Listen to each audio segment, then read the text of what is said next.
I just want to say thank you all for coming. And if you look at the back, I'm sure by now you've seen a correlation. The higher your score was, the more that you believed that you could overcome obstacles, or that intelligence was adaptable, that you could grow yourself. The higher your score was, the more growth mindset you are. I'm sure you all kind of saw that correlation there. Now, but in that regard, we do have to define a few terms in this. And I would encourage you to go home and maybe test your kids on this and kind of see where they're at as well. But in this, I apologize, I'm not sure what I did with my clicker, but let me move forward. In this, what is a mindset?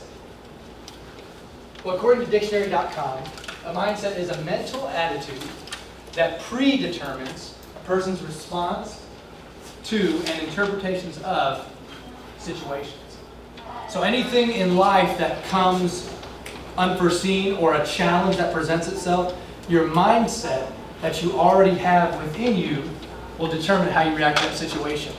No one becomes rich overnight. No one becomes a college graduate overnight. No one learns how to overcome obstacles overnight, because, as we know, it's all about the mindsets that you have, and as you build those mindsets, that puts you on a path towards growth. Right? You can't just all of a sudden snap your fingers and change how you view the world. So mindsets are with that. Now, in this regard, there are two mindsets that Dr. Carol Dweck talks about. And those are the fixed mindset and the growth mindset. How many of you have heard of this before? Carol Dweck mindset research. Okay, so a few, right? So basically, when it comes to mindsets, the fixed mindset says that ability is a fixed trait and you can't change anything about it, right? Basically, the fixed mindset says, if I do bad on a test, it's not because I didn't put the effort in, or because maybe I wasn't explained to me well. It's because I am a dumb person. Maybe you've seen this with your kids. Maybe they've said when they do bad on a test, their first reaction is not, oh, I can try harder next time. I can go with the teacher. I can ask mom and dad for help. Sometimes maybe their first reaction is, I'm so dumb, right? That's kind of our natural reaction, I would say, as humans. I'm sorry, did someone just come in? A couple people maybe? Can someone pass this back, please? He's like, And if you need a pen, maybe you can get one up here. And so the fixed mindset basically says that no matter what I do, my life is already fixed, or my traits and abilities are fixed. Therefore, what's the use of me trying harder, right? I see this in sports a lot as a coach. Athletes that, I'll say, if you try hard and you really shoot a lot of shots during, like for basketball, you shoot a lot of shots during the offseason, your three-point shot's going to get better. But to them, because they're not as good as someone else already, they see themselves just as, well, this is just who I am. And that mindset stays fixed. On the other hand, a growth mindset means that you can grow, and I put intelligence, really the word that I should have used was ability, because it doesn't just apply to IQ or school intelligence, right? That's the mindset that you can grow your ability through effort. One of our basketball players, he was a senior last year. His name was Carson Such. Some of you know of him, may know the Such family. So he was a very good basketball player. But if you would have seen him in 6th grade, when I first met him, he was terrible. I mean, he was horrific. Like he couldn't shoot a shot. His shot was lopsided, and he wasn't athletic. He was slow. His feet were like this when he ran. Just really bad. And he went from that to being, statistically wise, the best player that's ever come through King's Academy. And I think a big part of that is that he had the growth mindset, that he could continue getting better. It's like, even though he wasn't very good, he would always work on this one shot and think to himself, I get good at this one shot. And then as he progressed through middle school and high school, he worked on more things. Eventually became a great player. And that's an example, but I think a lot of times it's easy. You put your kids in something like, I've always had a fixed mindset about my artistic abilities. I've always said I'm terrible at art. And I still say it, I shouldn't. Because it's not something that's who I am. If I was to go to an art class for a week or 2 weeks and get training and receive the training instead of just telling myself I can't do this, I would probably become an okay artist. Now, I'm okay with living in a fixed mindset about art because I don't need it at this point in life. But I do know after reading this research that, that changed my thought process. I don't have to be. It's not that I'm bad at art. I just haven't worked enough on it to improve. So I hope that kind of gives you an idea of what we're talking about here. Now, along with that, here's kind of an idea of what the fruit is of the fixed mindset versus the growth mindset. So starting with the fixed mindset on the left side, this says that your ability is this. And however much you try to improve, like some kids say, I've heard this over and over, I'm just bad at insert subject. I'm just bad at, insert sport. Not true, right? They may not be naturally as gifted, but it does not mean there's no room for growth. And so if you're in the fixed mindset, you avoid challenges, because why would you do something challenging if you already know you're not going to move past the challenge? If your ability is already fixed, why would you try to approach a challenge? Give up easily, same reason. Sees effort as fruitless. Ignores useful criticism, that's a big one. A lot of times as parents, I'm sure you try to give your kids constructive criticism, but if they're in that fixed mindset, sometimes there's almost a block there that no matter what mom and dad say, or what the teacher says even, this is just who I am, right? I can't change that aspect of it. Threatened by others. That's another thing. I would say in our culture, the fixed mindset has become very prevalent in the area of sexuality or gender issues. People who say, and this is getting into the heart of our culture, but in this moment, but people who say, just to give you a modern example, I am a man, I was born in a man's body, but I am a woman. That's who I am, it's fixed, there's no room for debate, right? That's an example of that in our current culture. Another example is, obviously with homosexuality, this is just who I am, right? It's fixed, nothing can change, right? And I know that's not specifically ability, but I think it's permeated into our culture, almost to the point where I hear students saying, this is just who I am, right, in other areas, and I can't change, so why are you trying to challenge me to change? This is who I am. However, in the growth mindset on the opposite side, you embrace challenges because you're not threatened by them. You don't see a big obstacle in your way, and you don't say, that's too big for me to overcome because my ability doesn't change. You say, you know what? I may fail once, but I'm going to keep trying and trying and trying until I overcome. Obstacles. You see effort as necessary because you see a direct correlation between your effort and the output. Right? You learn from criticism. You accept criticism in the growth mindset, not because you're trying to do anything other than learn from it. And you're basically, when criticism comes, you don't say, "Oh, that's who I am. They're attacking who I am." You're saying, "No, they're not attacking anything. They're trying to help me become better." Right? And then lastly, you're inspired by other success. You're not threatened by it. Right? You're not saying they succeeded, therefore they're better than I am. I will never get to where they are. You're saying, "Wow, they succeeded. Good for them. I'm going to work and get to where I can get to." It's kind of an explanation. So, in the fixed mindset, and this is a few different areas, but goals in school. Well, in the fixed mindset, if you're in a classroom, your goal is to look smart. You don't want to be the kid that blurts out the dumb answer, right? I struggled with this through a lot of my school years because I thought I was smart, therefore I didn't want to give a wrong answer or else people would think I was dumb, and because I didn't think that I didn't have the growth mindset thinking I can learn from that, right? I thought this is just who I am. And so the goal in school is to look smart. It's not necessarily to learn. It's to look smart. Because if my abilities are fixed, why would I not just want to cater to the best of my strengths? Growth mindset is to learn. You're okay there, and I see this in class all the time. Some kids have this growth mindset naturally, and I believe a lot of it is imparted by parents. Some of it is natural, I believe, genetic, but a lot of kids have this growth mindset. And you can tell in the kids because when they make a mistake, you see the kids that just shrivel up and don't want to say anything else. And you see other kids that don't really care, right? They're okay with making mistakes because they're learning through it all. Values effort, we've already talked a little bit about this, but fixed mindset, no, because effort doesn't help me get anywhere because my ability's fixed. Growth mindset, absolutely. My ability can change. Reaction to failure in the fixed mindset, you give up because why would I try a new idea? Why would I try a new way of doing things? It's not going to affect anything. But in the growth mindset, you work harder when failure comes. You see it as an opportunity, not as a written thing on your personality or on who you are. So the self-esteem movement. This is what led a lot of people to the fixed mindset, unfortunately.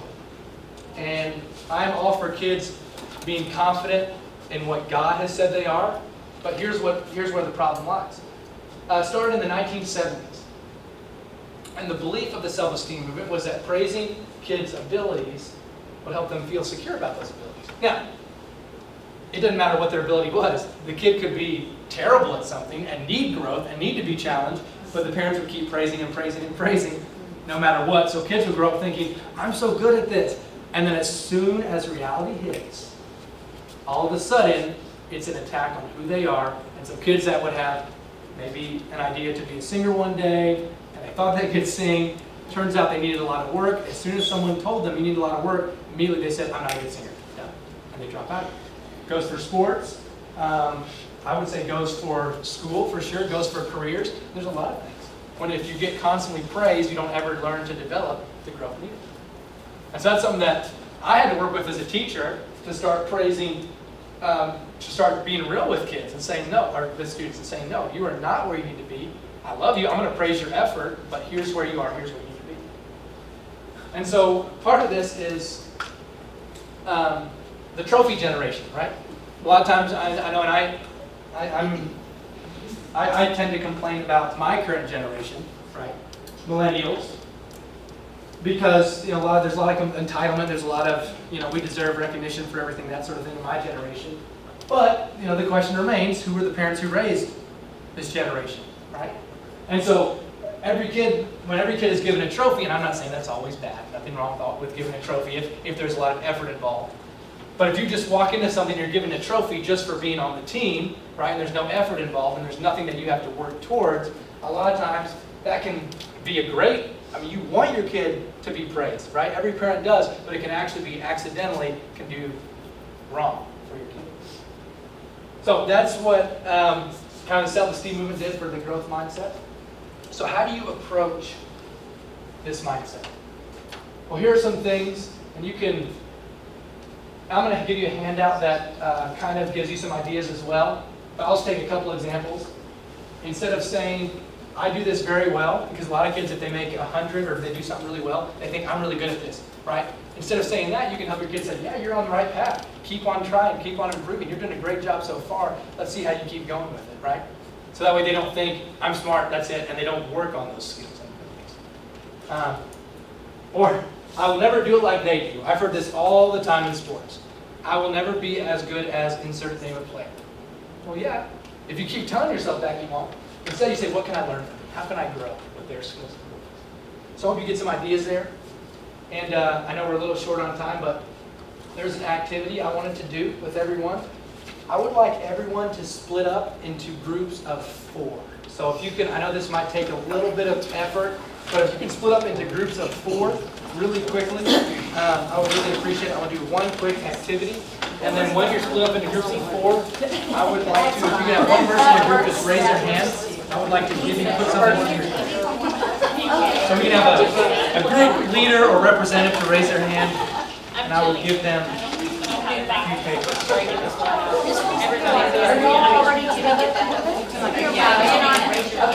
Who's this group's representative? Or writer? We need someone to write.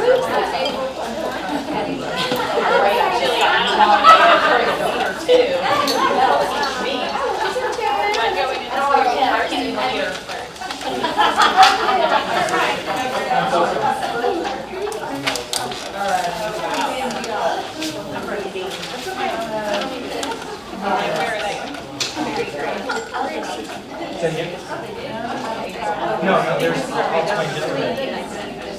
And does anybody else need any?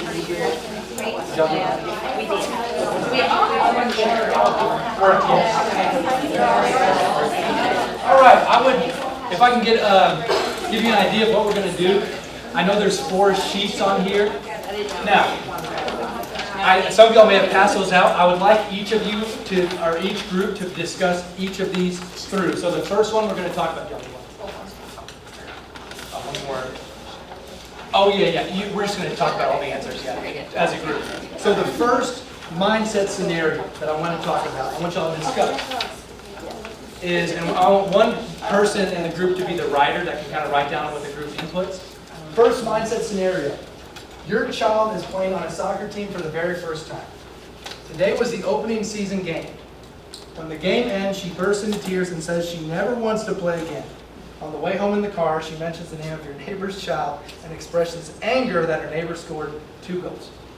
How can I know this is a very short mindset learning experience, but how do you think, from that fixed mindset of being angry because someone's better than me, how do you think the growth mindset responds to it? So if y'all can talk in your groups, write something down, give you about 30 seconds to it.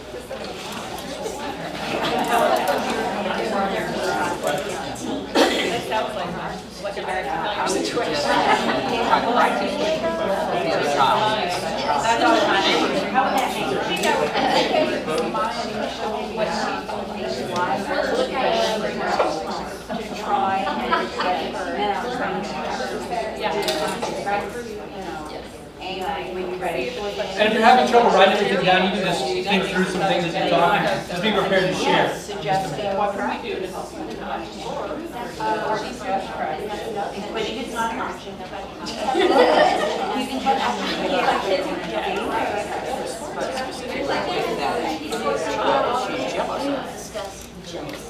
yeah. And then address so anger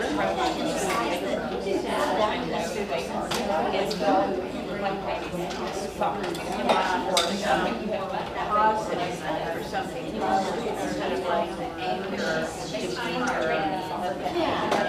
I'm not sure what the correct response is.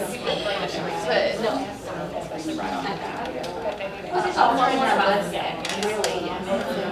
All right, about 20 seconds remaining. If you have anything else you'd like to share.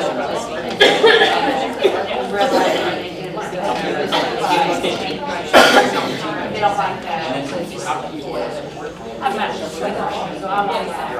We're going to get a fix it up there, you know? Yeah. Well, in that scenario, I'm not like but yeah, All right, I know some of you are still talking and working, but I would like to go ahead and hear from a couple groups. So if you feel like your group has a growth mindset response they'd like to share, please raise your hand. I'd like to hear from at least 3 groups on this one. Yes, Ms. Blake. She says, share examples of how the parent has grown and learned, struggled through a skill, and what they've done so that they know that you've gone through this too in another area, maybe. Absolutely. Being vulnerable and building relationships and huge in the growth mindset. Anybody else in the group? I think as a parent, we need to encourage our children, especially this child right here, so maybe practicing not being trying hard. That's very good. Absolutely. See effort as a good thing. Yes, ma'am. Well, one of the things is also about how she was mad at the child. Is that a jealousy mindset? And one, you should stop it right there. Just be like, you should be happy for your friend that they made those goals, one, and then from the option of trying to get them to understand what they're doing is to point out all the things they could have changed, like that week to work on being prepared, or now that they know what they need to do, what do they learn from it, to do for the next week, for the next game. Right. That is really good. Thank you. Well, we'll do one more. I know we're a little bit over time. Mrs. Heath, are we? You're good. Okay. We'll do one more because these are so much fun. And I know you probably have more to share. If we can do the one, my personal favorite one, the one that says, your child has experienced regular success with his weekly vocabulary assignment. Go over that one because that was something that I did as a kid sometimes, and I'm sure that you've seen that with your kids. So anyway, let's talk about that one, and then we'll regroup in about 2 minutes.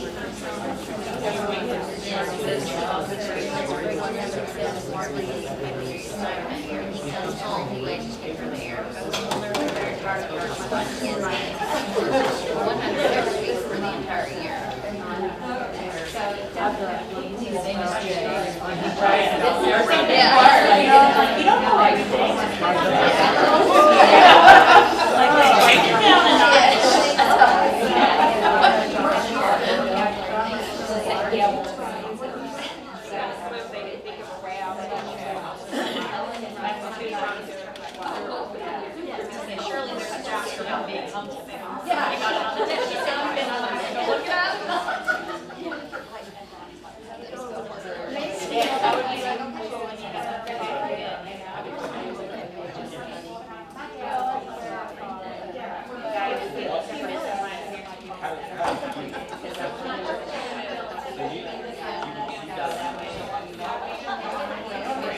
About 30 more seconds, and we'll share it.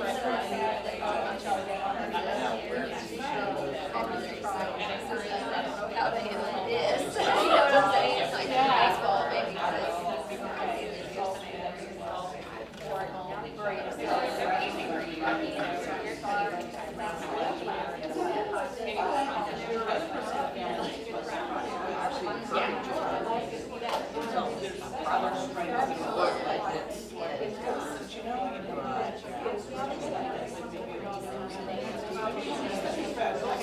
All right, we'll go ahead and share as a whole group. If I can get groups that have not answered a question yet in the whole group, if you would like to, raise your hand. We'll let y'all have the opportunity first and kind of share what you would do in this scenario. Yes, ma'am. Did this come easy for this child, or did they have to work for this? Oh, that's a good. Ooh, that is a great question. That is something that I thought of too. I'm so glad you said it. It was easy for me. Because of the reaction, we're assuming it came easy because of the reaction. Although, I guess in reality, we don't know because it is good to be happy for the effort you worked for. Yeah. That there's a lot. Siblings have to work harder, or did it come easy for them? Right. Oh, that's Amy, good. what brought that up? That's good. That's actually a really good comment because Emma, my oldest, is horrible at spelling and she struggles. And we celebrate P's on spelling tests. Hannah is a gifted speller, doesn't even have to study, makes 100 on all her tests. We don't celebrate her hundreds. And we've taught them early on, you know, hey, this just comes so easy to you. You can't just like show to Emma like, hey, look at my 100, you know, and then they understand at a very young age when we started talking to them about how this comes easy to this kid and this comes easy to you. They understand, like Hannah understands, this comes easy to me, so I should be like, woohoo! And Emma's not afraid to celebrate her being because that took a lot of effort. Wow. So, That is a great perspective. see, my kids are real different. I love this. I don't have kids yet, so I'm learning on the fly. I really enjoy these comments. Any other group that wants to share? Well, the tricky thing is that you don't want to just put him down. Like, you know what, and then, even though you may see a little pride there, so you don't want to put him down and say, you know, that's not so great, you just gift him that, but you want to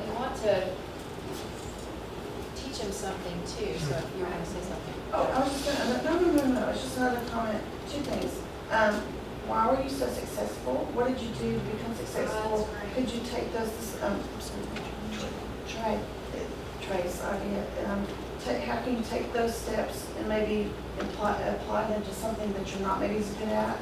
And kind of maybe build your success in another area. And if this is so easy for you, how could you use this ability God's given you to help somebody else? Oh, that's good. Maybe it's not That his. is unbelievable. That is really good. his. Wow. Well, we are unfortunately out of time, but I do have a couple handouts to give you, each person. If I can get some volunteers to pass these out as well. Thank you very much. The first handout is about, and the first handout is about the fixed mindset versus the growth mindset. It's front and back. The second handout are 10 what questions that help develop a growth mindset in your child. These are questions that you can ask at the end of the day. These are things that they're based on psychological research by Carol Dweck and others that help kind of promote that growth mindset, help them think about themselves in a growth mindset way. So anyway, I would highly recommend, as you're heading out, I would highly recommend, if you have not purchased this book, Carol Dweck Mindset. She shares a lot of examples, a lot of research, and a lot of more detailed information about the mindset. So that would be my recommendation. Thank you very much. I believe now we're headed to the parlor.